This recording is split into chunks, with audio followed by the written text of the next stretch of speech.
Halo, hai Sobat Marketer. Selamat datang di Casting IMA, podcast marketing terasik, terkeren, dan juga terkece.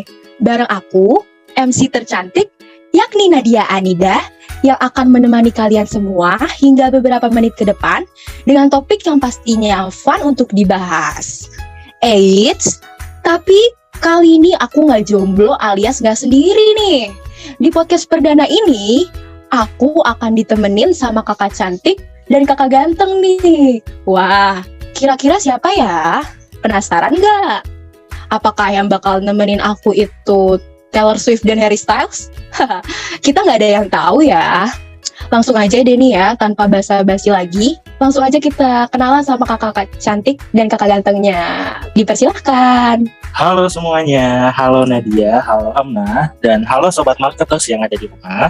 Perkenalkan, aku Abu Bakar Habibi dari jurusan Manajemen, dan di sini aku sebagai Direktur IMA Subchapter Undip untuk kepengurusan tahun 2022. Salam kenal semuanya. Halo semua pendengar podcast IMA, kenalin nama aku Amna Fikria. Kalian semua bisa panggil aku Amna. Aku di IMA sebagai co-director dan aku berasal dari jurusan Manajemen angkatan 2020. Halo, salam kenal semuanya. Halo Kak Amna dan Kak Abu. Wah, gimana nih Kak? Udah siap dan semangat ya Kak pastinya? Harus semangat dong. Nah, mantap banget nih. Pastinya harus semangat karena topik kita pada hari ini juga ringan kok Marketers. Jadi pada podcast ini kita akan membahas lebih dalam seputar IMA langsung bersama dengan Kak Abu dan Kak Amna sebagai director dan co-director. Gitu. Mantap banget gak nih? Mantap dong. Oke deh. Mungkin Sobat Marketers masih bingung nih, apa sih itu IMA? Boleh deh Kak dijelasin sedikit ke Sobat Marketers tentang IMA ini Kak. Oke, nah jadi mungkin di sini teman-teman udah ada yang tahu juga mengenai IMA ya. Cuman aku di sini mau jelasin lagi secara singkat. IMA ini adalah salah satu UKM yang ada di Undip, dan di sini kami sebagai organisasi yang memang menjadi wadah untuk teman-teman semua yang tertarik untuk mempelajari ilmu-ilmu marketing tentunya. Seperti itu Nadia. Wah, jadi nih ternyata IMA itu bergerak di bidang marketing ya, bukan di bidang makanan. Jadi jangan salah ya Marketers. Oke, kemudian kan biasanya di suatu organisasi itu ada divisi-divisinya ya. Kalau di IMA itu ada nggak ya Kak? Ada dong. Mungkin sambil aku jelasin satu-satu kali ya. Di IMA itu ada beberapa divisi nih teman-teman. Yang pertama itu ada divisi PH. Divisi PH itu divisi yang mensupervisi segala divisi. Jadi seperti director dan co-director, lalu sekretaris dan bendahara itu adanya di BPH. Lalu yang kedua itu ada communication. Nah, buat teman-teman semua nih yang sering lihat feeds Instagramnya IMA, itu siapa lagi kalau bukan divisi communication nih teman-teman yang atur semua. Lalu yang kedua ada divisi HRD. Nah, divisi HRD ini divisi yang suka banget bikin proker-proker yang unik untuk mendatangkan semangat teman-teman semua. Seperti contoh IMA Bonding. Nah, itu kan proker yang memang dirancang khusus untuk membuat teman-teman semua lebih kenal sama IMA. Nah, lalu selanjutnya ada divisi R&D atau Research and Development. Untuk divisi Research and Development ini, di IMA itu bergerak untuk mengadakan IMA update, selalu juga ada IMA Marketing Forum, dan juga ICT, yang ICT itu untuk teman-teman yang suka banget ikut Olimpiade nih teman-teman. Lalu, selanjutnya ada divisi Business Development. Business Development ini nih yang ngatur duit-duit yang ada di IMA nih teman-teman. Jadi, segala peraturan uang-uang ada di Business Development. Lalu yang terakhir ada divisi event. Nah, divisi event ini adalah divisi yang mengatur dan mengeksekusi proker terbesar di IMA. Salah satunya itu nanti ada 2 Days Marketing. Nah, gimana nih Nat? Divisi-divisi keren ya Nat? Wah, keren-keren banget sih Kak. Dan juga ada banyak nih. Dan yang pastinya semuanya itu keren-keren. Kemudian Kak, untuk di IMA itu ada sebuah budaya nggak sih Kak yang diterapkan? Ada dong, di IMA itu ada 2 culture yang diterapkan. Yang pertama adalah sense of family atau kekeluargaan, dan yang kedua adalah active atau aktif. Nah, untuk yang kekeluargaan sendiri, mengapa kita mengangkat budaya kekeluargaan? Karena selain kita serius-seriusan di sini untuk belajar, tapi kita di sini untuk mencari teman juga, untuk memperluas koneksi kita juga.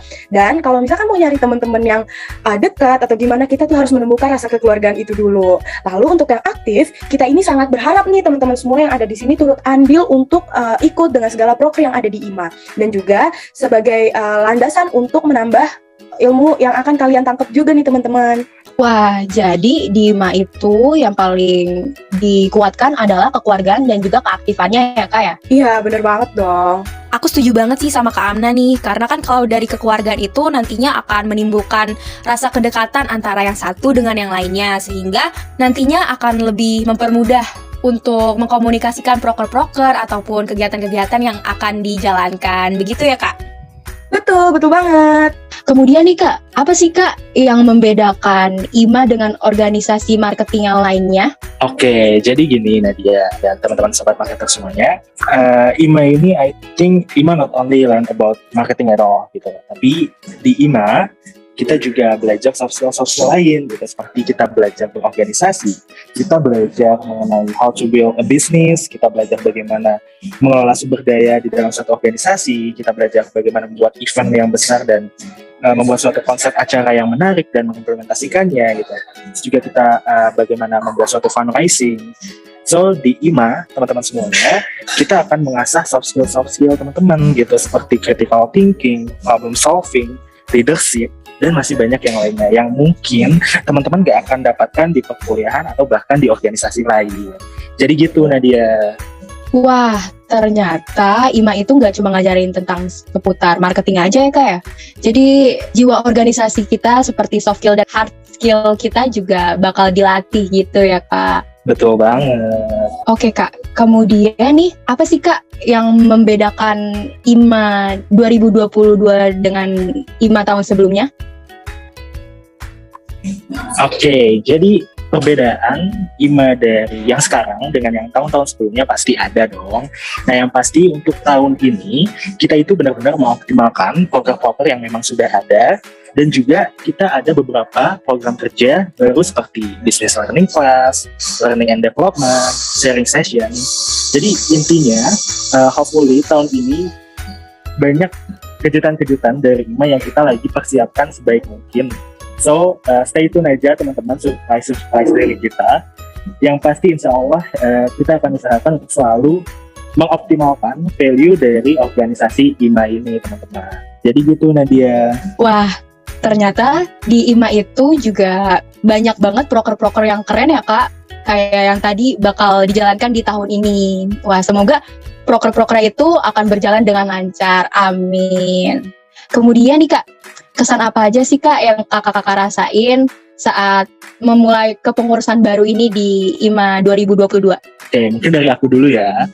For me, personally, kesan buat IMA 2022 yang pasti di sini aku semangat dan excited banget gitu. Apalagi aku udah ngeliat potensi-potensi dari staf muda yang luar biasa, keren banget. Di situ aku jadi semakin yakin nih bahwa IMA tahun 2022 ini akan benar-benar bisa memberikan value gak hanya bagi anggotanya tapi juga masyarakat luas. Itu Nadia. Wah, mantap banget Kak.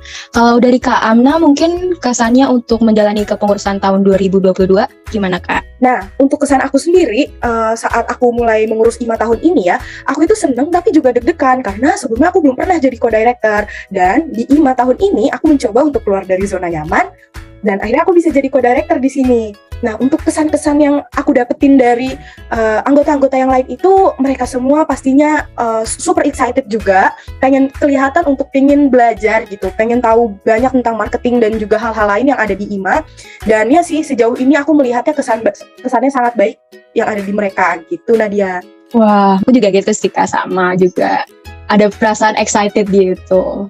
Kemudian nih Kak, yang terakhir, apa sih Kak harapan untuk kepengurusan IMA tahun ini dan tahun-tahun berikutnya? Oke, kalau dari aku harapannya yang pasti dan yang paling utama, aku berharap banget IMA tahun 2022 ini kita bisa solid dan rasa kekeluarganya itu erat banget, karena aku percaya kalau kita udah solid dan udah seperti keluarga gitu di dalam suatu organisasi, itu organisasinya akan jadi jauh lebih nyaman. Dan pasti kalau udah nyaman dan udah solid, aku yakin tantangan apapun yang kita hadapkan dalam organisasi itu kita bisa hadapin sama-sama. Dan aku berharap kita bisa benar-benar mewujudkan tujuan kita di IMA, yaitu the next level of IMA subchapter Undip. Gitu Nadia. Kalau untuk Kak Amna gimana nih Kak harapannya? Nah, dari aku, harapan untuk kepengurusan IMA subchapter Undip tahun ini, yaitu aku berharap banget semoga kita bisa berkembang bersama-sama, berdinamika bersama-sama, dan merasakan hal yang sama semua juga sama-sama gitu. Karena di sini kita menyamaratakan semuanya gitu, Nat. Jadi ketika satu ada yang bertambah ilmunya, kita juga mau yang lain juga bertambah ilmunya kita. Gitu. Kita pengennya itu berimpact kayak semuanya juga gitu, nggak cuma di beberapa kalangan aja. Jadi aku berharapnya untuk IMA tahun ini semoga kita selalu bisa menjadikan organisasi ini tuh organisasi yang kuat gitu, organisasi yang bisa menyelaraskan seluruh aspek yang ada di organisasi ini gitu. Nah, untuk dari aku gitu sih, Nat. Wah, harapan-harapannya ini sangat besar ya Kak. Semoga nanti kita semua bisa menggapai harapan-harapan tersebut dan yang pastinya bisa mewujudkan the next level of IMA dan berkembang serta belajar bersama-sama menjadi lebih baik lagi. Amin. Bareng-bareng kita bangun IMA yang lebih baik, guys. Sangat semangat. Nah, iya nih. Gimana nih marketers tentang penjelasan-penjelasan yang udah dipaparkan oleh Kak Abu dan Kak Amna? Semoga marketers bisa dapat gambaran ya mengenai IMA. Dan aku juga mau ucapin terima kasih nih kepada Kak Abu dan Kak Amna karena sudah menyempatkan diri untuk hadir di podcast perdana ini. Oke, gak terasa nih Sobat Marketers, kalau kita udah ada di penghujung podcast. Ini artinya sampai di sini dulu ya pertemuan kita. Tapi Sobat Marketers gak perlu sedih ya, karena kedepannya masih akan ada banyak lagi nih podcast yang akan ada. Aku Nadia Anida selaku MC, pamit undur diri. Dadah, sampai jumpa.